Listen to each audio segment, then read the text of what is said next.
अस्सलामुअलैकुम, कैसे हैं आप सब। उम्मीद है सब खैरियत से होंगे।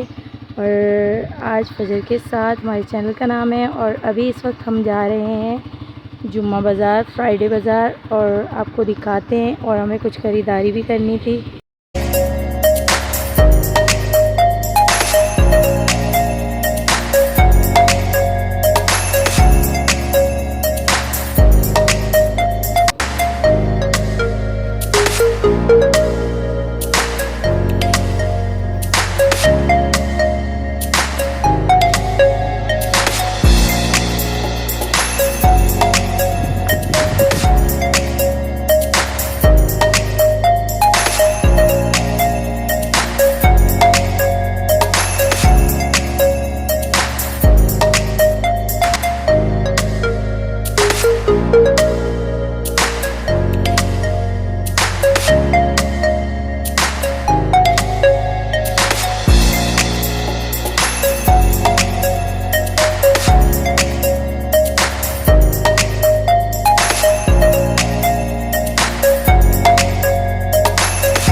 जी, हमें जो शॉपिंग करनी थी वो हमने शॉपिंग कर ली और वो आपको नेक्स्ट व्लॉग में दिखाएंगे कि हमने क्या शॉपिंग की है और आपको कैसी लगी फ्राइडे बाज़ार। आप कमेंट बॉक्स में ज़रूर बताना।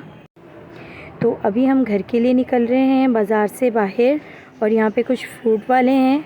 और फ्रूट हमेशा फजर के पापा लाते हैं, मैं बहुत कम ख़रीदती हूँ। और अगर आपको हमारी वीडियो अच्छी लगी है तो हमारे चैनल को सब्सक्राइब करें।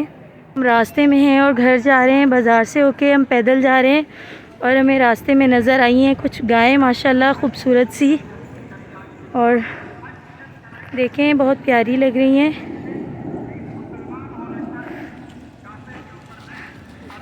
रिहान गाय के पास गया तो वो इसे, नहीं रिहान तंग नहीं करो, बहुत प्यारी लग रही हैं गायें। और हम पैदल हैं क्योंकि करीब पड़ता है। जाते हुए हमें फजर के पापा ने छोड़ दिया था और वापस हम पैदल जा रहे हैं। और बस 15-20 मिनट रह गए हैं, नमाज़ होने वाली है। फटाफट हम घर पहुंचते हैं और जुमे की नमाज़ पढ़ेंगे।